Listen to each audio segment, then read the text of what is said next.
If you are a regular listener, you know how much I love to talk about time management and just staying on track so that you can be the most productive, awesome human and entrepreneur possible. Okay, tune into this episode. Whether you are intrigued by time management or not, this is going to change your life. Anna Dearmon Kornick, she is from annadearmonkornick.com. She is a time management expert, and she shares all about this strategy she uses for herself and for her clients to just be on top of all the things involved in our businesses and our lives. It is called the Weekly Planning Session. I do this for my own life and business. I've been doing it for a long time and I love it. It has changed my life for the better, and I will never go back to not having a weekly planning session. Anna gives us all the key points that we need to know about how to get started, how to do this most efficiently, the tools she uses to keep everything in place and on track, and even some obstacles that can get in the way of creating a weekly planning session. Loved this episode, and I hope you love it too. It is number 687. Cheese and Overwhelm, those are your areas of expertise, which align with mine. So Good to have you as a friend, Anna. Will you tell us a little bit about your business, please, just to kind of frame who you are and what we're going to talk about today? Sure. So I'm a time management coach. And to be honest, when I was in kindergarten at career day, I certainly didn't stand up in front of the class and say, when I grow up, I want to be a time management coach. But over time, kind of paying attention to the breadcrumbs that life gives us about our direction and our passion. My first job right out of college was as a congressional scheduler in Washington, D.C., managing every minute of my boss's time. Oh, wow. I then moved from congressional scheduling into crisis communications and government affairs for about 10 years, which is, daily creating order out of chaos. And as much as I loved working in that super fast-paced problem-solving environment, being in constant crisis mode when you don't have clear boundaries in place or maybe a clear vision for what you truly want your life to look like, and a good system in place for managing the overwhelm, crisis communications can completely knock you down. And that's really where I found myself, was kind of floundering, kind of working 24/7, and just knowing that life can be better than this. And I didn't know what it could look like, but I had to walk away from crisis communications, what so many people I knew of thought was this super cool, prestigious job. People compared me to Olivia Pope from Scandal because I was always fixing things. And I have escorted someone down a freight elevator into a back alley in order to avoid TV cameras outside. Like I've done that. And I look back on that time and I learned so much and grew so much as a person and learned a lot about what I don't want the rest of my life to look like. So I gradually I discovered coaching, and I realized that there was a way that I could take my unique experience and my love for helping others create order out of chaos to help women specifically stop feeling overwhelmed and spend their time on what matters most. So I dove into everything I could to understand the science behind time management and productivity and what are all of these different methods. And then when you start incorporating something as unique as our personalities into the mix, you can start to begin to see why so many of us feel like we don't have a system that works for us, or that we've tried so many things and they don't work. It's because we're all so incredibly unique, and the way that we manage our time has to match our personality and the way that we think. And so now that I'm a time management coach, every single day I get to work with ambitious, driven women professionals, to kind of be that matchmaker between their personalities and a way to manage their time that's led by heart rather than just output.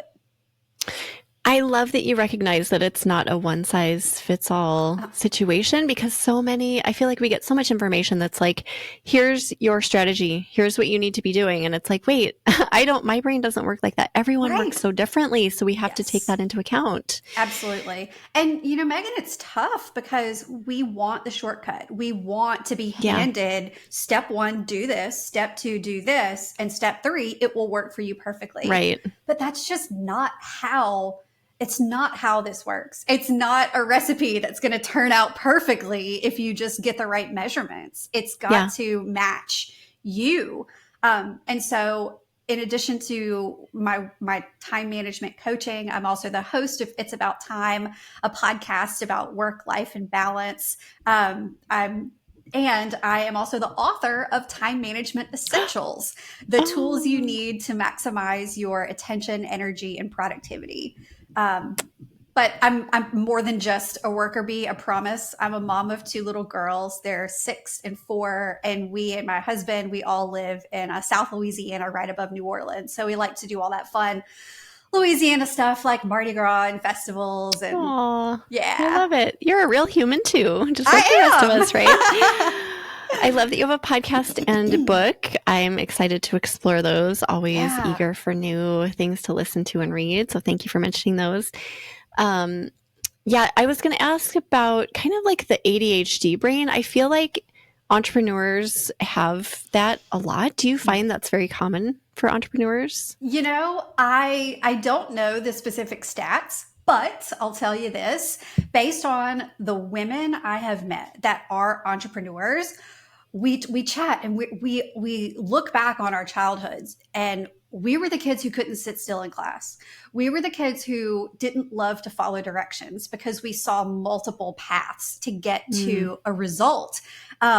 Showing our work didn't always look like it looked like for other kiddos. And I'll even say, like, I haven't been officially diagnosed ADHD, but I've had many conversations with individuals who support ADHD entrepreneurs. And, I find that some of the qualities that make an amazing entrepreneur are the same qualities or ways of being associated with ADHD. And it makes me think about how we all, in order to support one another as a community with a common goal in the world, we need different types of thinkers. And that entrepreneurial mindset, you think quick, you problem solve. But it also can make it really tough to focus sometimes, right? Yeah.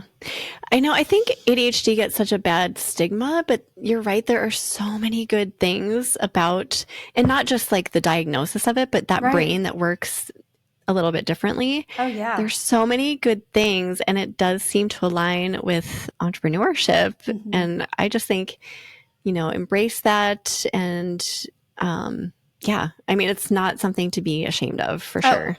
Absolutely not. In so many ways, it gives you superpowers. Yes, agreed. Yeah.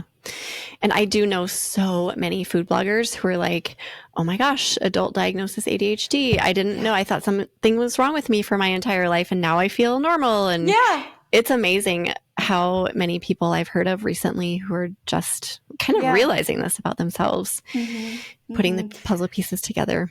I just wish that there wasn't a normal brain and an ADHD brain. I wish they could just both be considered normal brains with different flavors. That's just my perspective. I like that too. Yeah.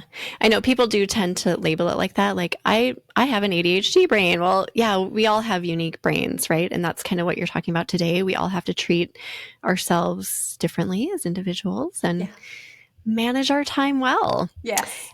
I am so eager to hear about your weekly planning session that you endorse, because it's like the key to success for me. And I'm so curious to hear if yours aligns with what I do. So tell us all about this. Yeah. Okay. So first of all, Megan, I love the fact that you are a weekly planning session fan as well. Die hard. And I, There's really no other way to say it other than describing a weekly planning session as the single most important thing that we can do every week. So often we feel like if we are not doing something, if we are not taking action in some way, then we're wasting time. Society really tends to favor doing over just being. Yeah. And Yep. a weekly planning session it's not doing, it is planning, it is sitting, it is thinking, it is making decisions. And at face value from the outside in, it might not look like very productive time because you could be doing something else. But a weekly planning session is really just 20 to 30 minutes. The way that I teach it, the way I recommend it, 20 to 30 minutes, where you get a bird's eye view of your week ahead in order to identify the tough spots, spot those obstacles, come up with solutions before you're in the thick of it, and make decisions that are going to enable you to move through your week smoothly. Decisions about travel, transportation, and transitions, decisions about meal planning, groceries, snacks. It's just, without a weekly planning session, you are setting yourself up for decision fatigue. You're setting yourself up for mistakes, to feel scattered and scrambled, and nobody wants that. No. A weekly planning session really is the secret of the highest performers out there. Yeah. I love hearing that. And you get really detailed, it sounds like. So even planning your kids' snacks out. I mean, how detailed do you get?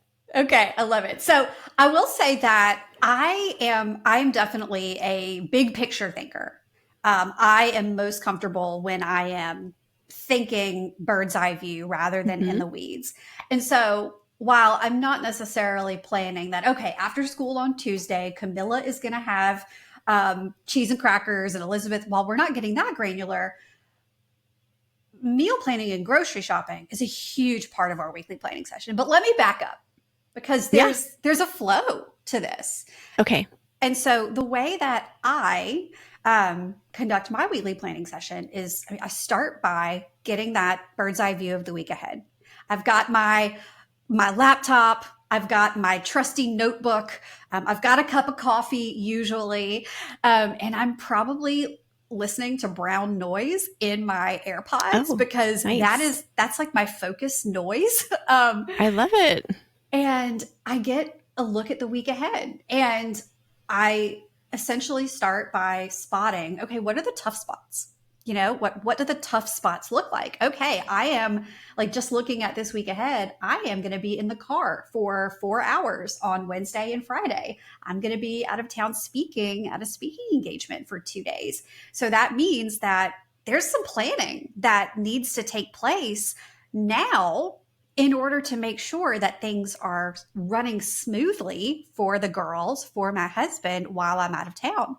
And so identifying those tough spots and problem solving for them in advance, making notes. Okay, I need to make sure that I have clothes laid out, that the school skirts are ironed, all of those little things that if you wait until the last minute, again, it becomes a scramble.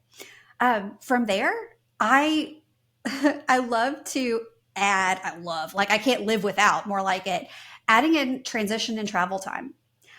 Megan, I don't know if this would surprise you, but I used to be perpetually late for everything. Back when I was still working in crisis communications as a congressional scheduler, I was late all the time, to the point that there was one really unfortunate and mortifying meeting with my supervisor in which I was written up for being late 17 times in a quarter. So when I tell you, I know what it's like to struggle with this. I do. For real. Yeah. what I have learned is that the reason why we tend to be late is because we underestimate transition time. It feels invisible to us. We don't think about the time it takes to get up from our desk, refill our water, find our keys, walk to the car, back out of the driveway, and leave our neighborhood. Okay. We tend to just think about the point A to point B, right? And that's how we end up being late, because we don't factor in driving to the doctor's office, parking in the parking garage, walking all the way to the building, and taking the elevator up to the 6th floor. Yeah. And so at the beginning of each week, I make sure that travel time, drive time, is literally blocked into my calendar. And so that's daycare drop off and pickup, that's dance, that is anything that has me in the car, because that's a real use of our time that we tend to forget. And when we forget about it, we're late. I mean, that's it. So travel time, and then really taking a look at, okay, based on what this week looks like, what should our family meals look like? Huge advocate of meal planning, just because there is nothing worse than opening up your fridge on Wednesday evening at 7 o'clock when everybody's hangry and grumpy, and all you've got in the fridge is a piece of cheese and some hot sauce. Like, but it happens.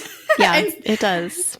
And so, this is where my husband comes in. I mean, we have a really solid partnership here. And I kind of go over, hey, here's what the week looks like. And he takes that and he creates our meal plan for the week. It's awesome. He creates the meal plan for the week. He's also in charge of school lunches for our daughter who's in daycare, because she has to bring a lunch every day. And so he's able to map out, okay, based on what the week looks like, here's what our meals will look like. So if we know that we're going to have a Tuesday that maybe we've got tennis lessons and other things going on, we're not going to plan a complicated dinner. We're going to have leftovers from Monday, or we're going to do a crock pot meal. Okay. Like all of those things that really help you move smoothly through your week, because the decisions are already made. From there, he puts together the grocery list, and a lot of times he takes both girls with him to the grocery store. Amazing. That's so great. And from there, I check the weather, and I pull clothes for the entire week for both of my girls. I mean, they're 6 and 4. So, and one has school uniforms and the other just still lets me pick out her clothes. And so that way, I'm not a morning person, Megan, at all. I am so groggy in the mornings. And having those 5 little outfits hanging on a hook in their closet, it helps all of us start each day on a much better foot. Absolutely. And really and truly, that is it.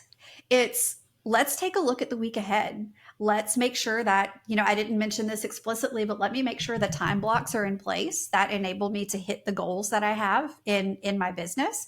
A lot of things are recurring, to tell you the truth. I mean, that's kind of where we get into creating an ideal week. That's kind of a rinse and repeat that contains those most important elements of each week in order to, keep things moving forward. But at making sure that travel time and transition time is there, talking with my husband so he can make that meal plan and get that grocery list going, and then checking the weather for the week to make sure that we have all of the clothes that we need ready to go.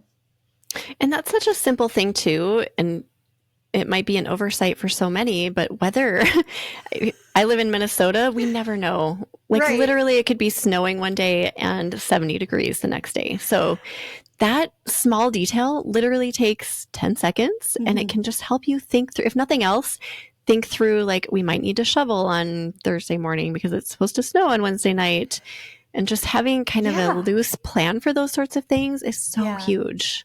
Because it's when we're caught off guard that we end up in a spiral. And, the thing is, Megan, what I hear from a lot of women is that I make a plan, but then I get a curveball or something comes up and everything gets thrown off course. And I'm certainly not suggesting that we don't get curveballs. I mean, that's life. Right. It happens. Yep. However, there are so many curveballs. There are so many just things, tough situations that could be avoided just by having a weekly planning session and spotting the potential problem before it becomes a real problem.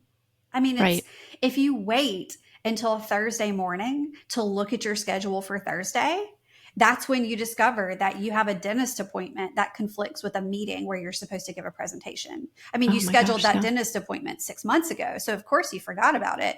But now you're in chaos mode. You're in overwhelm mode because you've got to figure out what you're going to do about this conflict because you waited until Thursday morning to see what was on tap for the day. Yeah. Don't wait, people. Look ahead. I loved what you said about just transition time and scheduling that in, like just making a plan for that, because for so long I glossed over this and I would look at my calendar and it would be like, okay, you have a call at 9. You can squeeze in a workout before then, but I never accounted for the margin. So then I was like, wait a second. I knew I was going to work out and I knew I had a call. Why am I scrambling? Well, it was because I didn't account for like, you have to take a shower and you have to do your hair. And so all of that stuff matters. Like all of the stuff that goes in the margins really matters. And when you can sit down and think about that and put it into your calendar, oh my gosh, that was a game changer for me when that finally clicked in my brain. Oh yeah. I mean, those invisible things in our calendar are what trip us up. Invisible things. Yes, exactly. Yep. And I think it just takes a little bit of time. Do you find that too, to kind of get into the groove with it and like, oh, that's right. Okay, this does take me 20 minutes and it's before my call starts. And just remembering that from week to week when you do your planning. Yeah, it can take a little bit. It can take a little bit of time to bring that awareness to what you're doing, to notice and to get into a groove. Or you can fast forward that awareness and identify where you are spending that invisible time by doing a time study or a time audit. I mean, this is something that I love to do with my clients who are like, where is all of my time going? Like, I feel like I am busy doing things all day, but I'm not getting anything done. And so, on occasion, I'll encourage them to track their time in 15-minute increments for an entire week because it brings so much awareness to what you're doing and the decisions that you're making about time. And that's where you really start to see, oh my gosh, it takes me 45 minutes to do daycare drop off, not 30. No wonder I felt rushed every time I walked into the office. Yeah. I hear you. I know time audits are huge and they're so revealing. I still do them periodically and every time I do them, and I feel like I have a really refined schedule. Every time I'm like, oh my gosh, this either took me way longer than I thought or way less time than I thought. It's always eye-opening for me. Oh yeah. I think everyone, especially if you're an entrepreneur, should do a time audit pronto. That's always my 100%. Yeah. It's so revealing. Oh, isn't it? Like sometimes it's like hours off. Like what I think and what actually happens is literally hours off during the course of a week. And it's like, what? How did that happen? Yeah, it's crazy. Okay, I was also going to ask you about tools. Do you have any tools that help you stay on track? So I assume you have one spot where you keep all of this information. Yeah, so that's such a great question. And I actually talk about this in my book on the chapter on organizing your mental clutter, because, it's one thing to have an organized desk, but so much of the mess in our lives is in between our ears. It's in our heads because we're hanging on to things instead of getting them out of our heads and onto paper or into a system. And so I recommend having really two types of tools for whether it's for your weekly planning session or your tasks and to-dos or just to keep your life on track. And it's really a high-tech tool and a low-tech tool. And when we think about what's the purpose of these tools in our lives? I mean, it's really a place for things to land. It's really a place for us to capture those ideas and those thoughts and those to-dos. Because when we don't have a consistent place for those things to live, A, we either try to keep them in our heads, or B, we end up with 7 different notebooks and 37 Post-it notes all over our desk because we're just trying to get it out of our head and put it somewhere. But then we don't know where we put it. It reminds me of the Devil Wears Prada, where Miranda Priestley is like, where's that blue Post-it note from last Tuesday or whatever she says. That's how we are. We're like, wait, I know I wrote that down somewhere. Where did I put it? And so the way that you can just alleviate so much of that stress is to have just two tools, if you can, two tools, something high tech, something that you can access on your computer, on your phone, something with information that lives in the cloud so that you can't lose it. And this can look like something as simple as the Notes app on your phone, because it can go with you anywhere. Or something a bit more robust, like a project management system, something like Trello, Asana, or ClickUp, because those tools, they're able to serve as both a task manager and keep you on track with dates and deadlines, and also a repository, a place to keep thoughts and ideas so that you know where to find them when you need them. And then a low-tech option. And a low-tech option is something that you can just handwrite. It's a notebook, it's a planner, it's a notepad, a legal pad, because there is something so critical about the thought to hand to tactile connection that really helps us commit to whatever that thing is that we're writing down. I mean, everybody has heard the stat at this point that when you write down your goals, you're 43% more likely to achieve them. And it's because that act of writing things down really, it inspires this commitment in you, whether you realize it or not, because you're making an idea real by putting it on paper in a way that feels very different from typing it into a digital tool or voice noting it into your phone.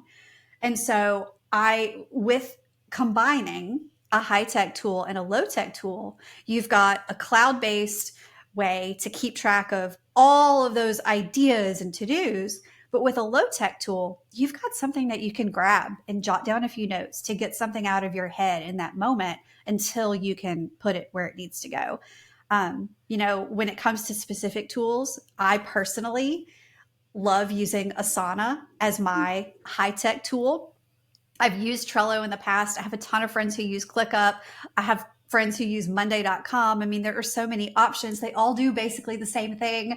But Asana is the tool that I have chosen and committed to making work, because it's important to know that there are always going to be so many different options. And a lot of times we get this idea that, oh, well, this tool didn't work for me, so I'm going to switch to this one.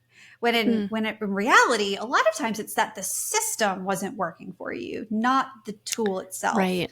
Right. And so we can kind of, I call it like tool hopping, to go from one platform to the next in search of that magical unicorn that's just going to work perfectly for you and have every single bell and whistle that you need.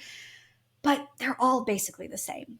And then my low-tech tool is literally just a notebook from Target that goes with me when I travel. I mean, I don't like take it in my purse everywhere that I go, but it goes with me and it's easy. In the past, I've used a planner as a low-tech tool where I kept a daily to-do list, but I've found that just using a notebook is just so much easier for me.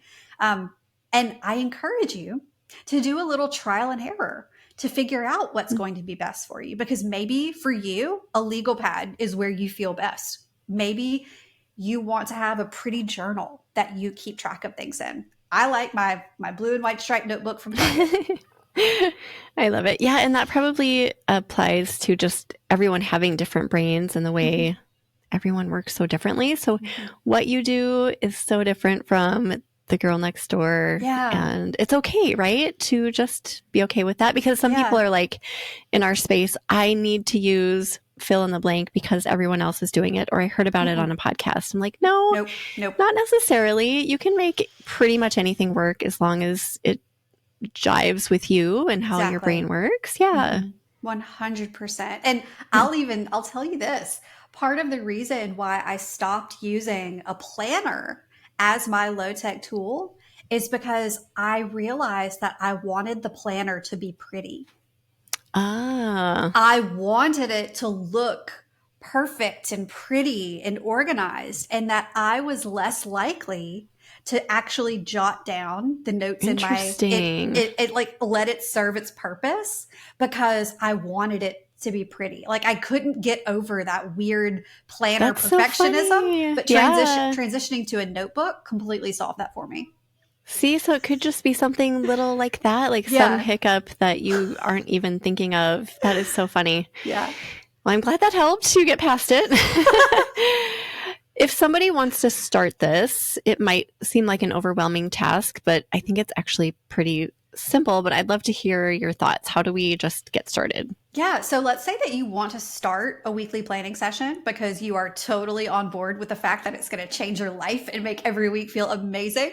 I would encourage you to start by making a brainstorm list of what are the things that you think you might need to make decisions about during the week. Like, what are the things that you need to plan? And of course, it's going to be different for all of us. You might want to do a financial or budget check-in. You might want to incorporate your fitness plan if you're doing a fitness program into your calendar. You may want to incorporate your husband's work travel into, it's going to look different. And so it's just kind of sitting and thinking, okay, so what are the things that I want to plan? Another really great way to come up with your weekly planning agenda is to, whether it's a phone note or a physical notebook, pay attention over the course of the week to every time you feel friction. Every time something feels scratchy or not easy. Was it forgetting about an appointment? Was it getting to soccer practice late? Was it running out of snacks for the lunchbox in the pantry?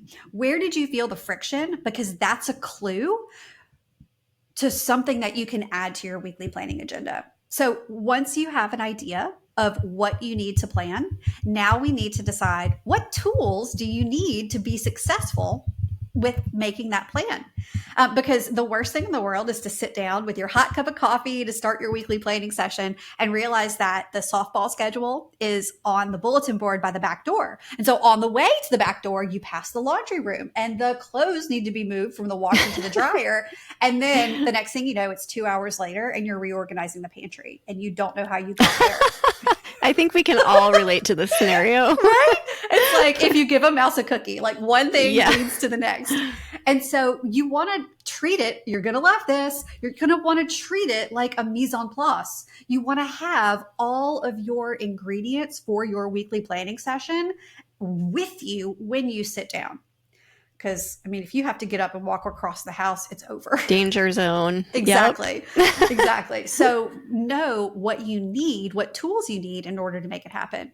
Then you want to decide when. When are you going to do your weekly planning session? A lot of people love Sundays.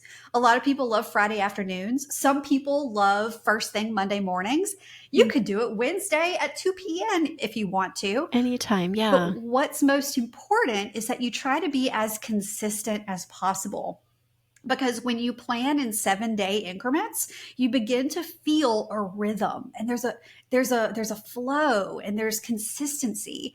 I have a friend who's a realtor who spends her weekends at open houses and showing homes, and so she has weekly planning Wednesday because the weekends don't make sense for her. And so there are no rules. You can do it whenever you want. Just try to be consistent. Yeah. And then there's one really important last step, Megan, and it is to decide in advance how you will reward yourself for doing. I love self-rewards. Yes, because when we are new to weekly planning sessions, or really any type of new habit that we want to install in our life, whether it's working out or a cleaning routine or whatever, we have to have external rewards while we wait for the internal intrinsic rewards to kick in. Because I know you've been a weekly planner for a while now, but if you go back to when you first started doing weekly planning, you did it that first time. You're like, okay, I did it. And then you make your way through the week and you're like, okay, well, I guess I'll do this again. And you do it, but it can take a few weeks to really feel the difference and to think, oh, wait, my life feels different. I have to do this because I like this feeling. Yeah. And so that feeling is going to be the most powerful motivator to keep this habit going, because you don't want to go back to feeling scrambled. But while we're waiting for that feeling to kick in, we need a little treat. So decide, what is your little treat going to be? Are you going to finish your weekly planning session and then go get a fancy coffee? Are you going to, buy that new fancy ingredient you've been wanting to incorporate into a recipe? Yeah, like, let's go get something fun. Are you going to meet up with a friend after? Or are you going to go do it at your favorite coffee shop? Because when you have that little reward, that thing to look forward to, you're going to be more likely to follow through. Mm. Yeah, that's so true. It does take a while to catch up with itself, right? Mm-hmm. Like the reward doesn't feel real.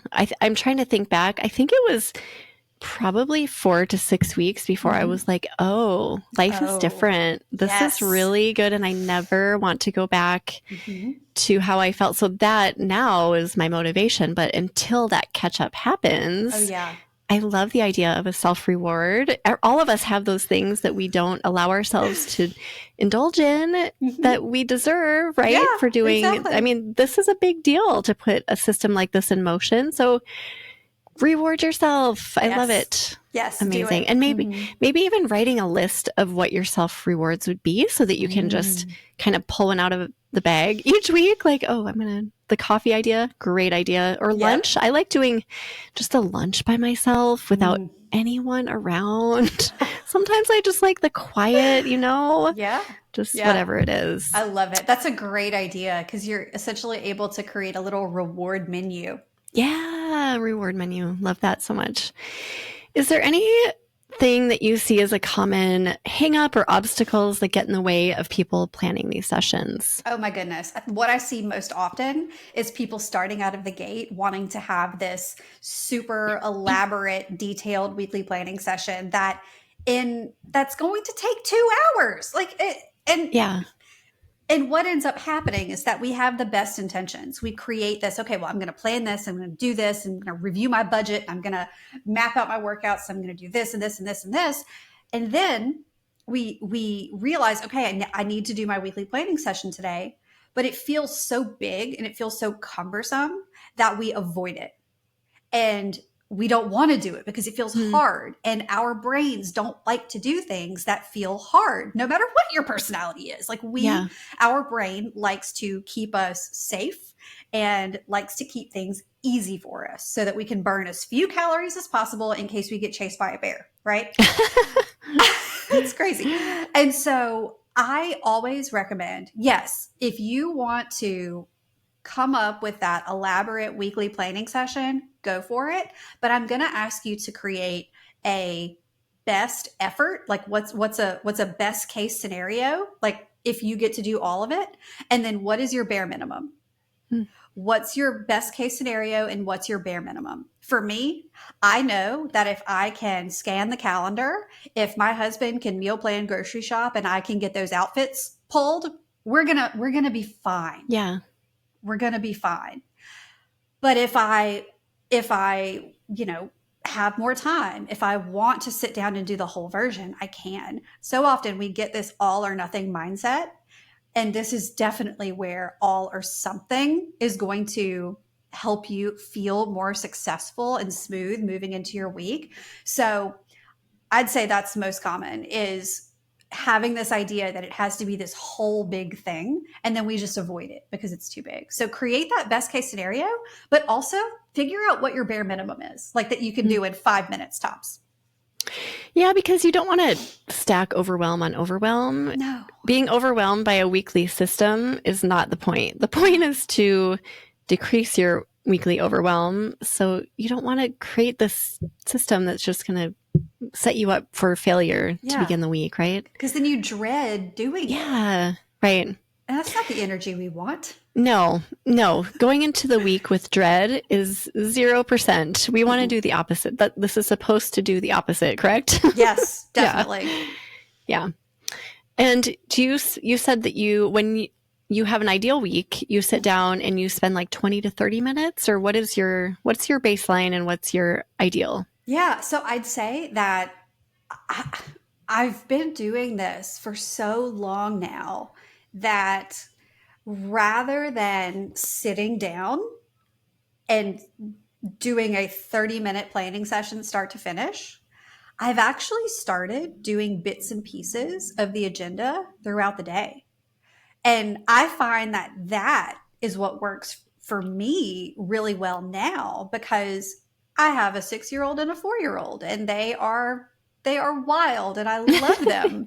But if there's a quiet moment while they're coloring on a Sunday morning, I'll grab my laptop and stand at the kitchen island and get that bird's eye view and chit chat with my husband about what the meal planning can look like. And then maybe later in the day while they're in the bathtub, that's when I'll check the weather and Yeah. pull their outfits. So I think that's another misconception that it's a good myth to bust, is that a weekly planning session doesn't necessarily have to be this sit down ceremony where you go through an agenda. I will say that if you're just getting started, you should do that, because that's what ingrains the process Yeah. and helps you identify what you truly need to plan and what your decisions are. But for me, I do mine in bits and pieces throughout the day rather than in one fell swoop.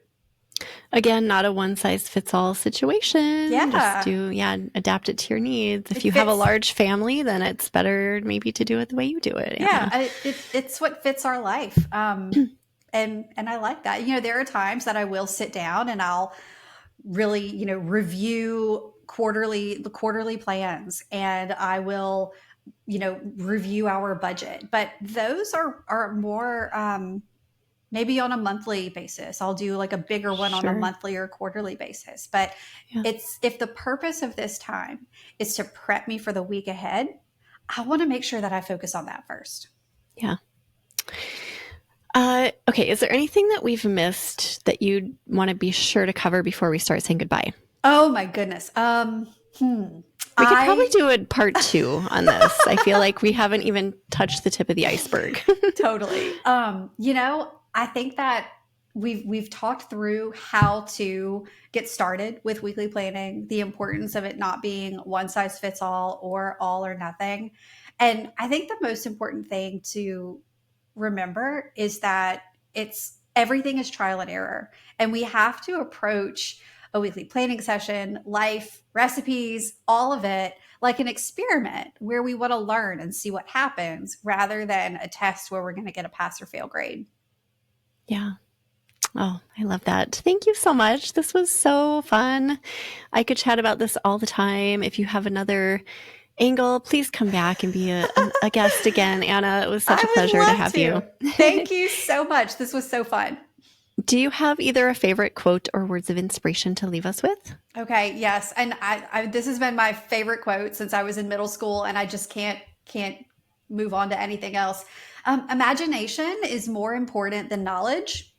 Albert Einstein said that imagination is more important than knowledge. And I love that so much, because it's one thing to know something, to know the step by step. But when you have imagination, you're able to create new things and identify new paths and ways of doing things. Problem solving is using your imagination.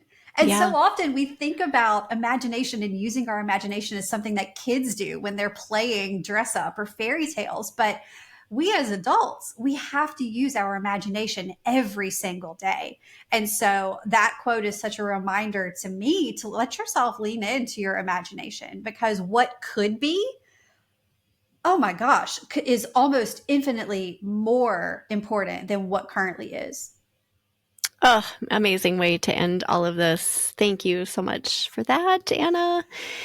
Where can people find you if they are looking to, oh gosh, a lot of people are looking for help in this area. If they need just a little bit of guidance with time management, do you have anything that could assist them? Yes. So, Megan, first, I would love to invite y'all to tune in to my podcast. It's About Time, with new episodes that go live every Monday. So, if you're listening to a podcast right now, just pop over in your podcast app, search for It's About Time, go ahead and hit follow so that you get the next episode whenever it goes live. But if you're looking for something to go a little bit deeper, and maybe you've been feeling a little overwhelmed lately, I think we all have to some degree. I've actually put together a free video series that walks you through the same steps that I use with my client to navigate your way out of overwhelm and create a blueprint for your version of balance. It's called Blueprint to Balance, and you can get instant access to that just by going to blueprinttobalance.com. Amazing. Thank you. And then we will put together a show notes for you, Anna. We'll put everything in there that we've talked about today, including everything you just mentioned, your book, your podcast, etc., and the link that you just mentioned as well. You can head to eatblogtalk.com/Anna D. Kornick. So head there to get all the info. And thank you again, Anna, for being here. And thank you for listening, food bloggers. I will see you next time. Thank you so much for watching. If you enjoyed this topic, be sure to watch the video shown on the screen. See you next time.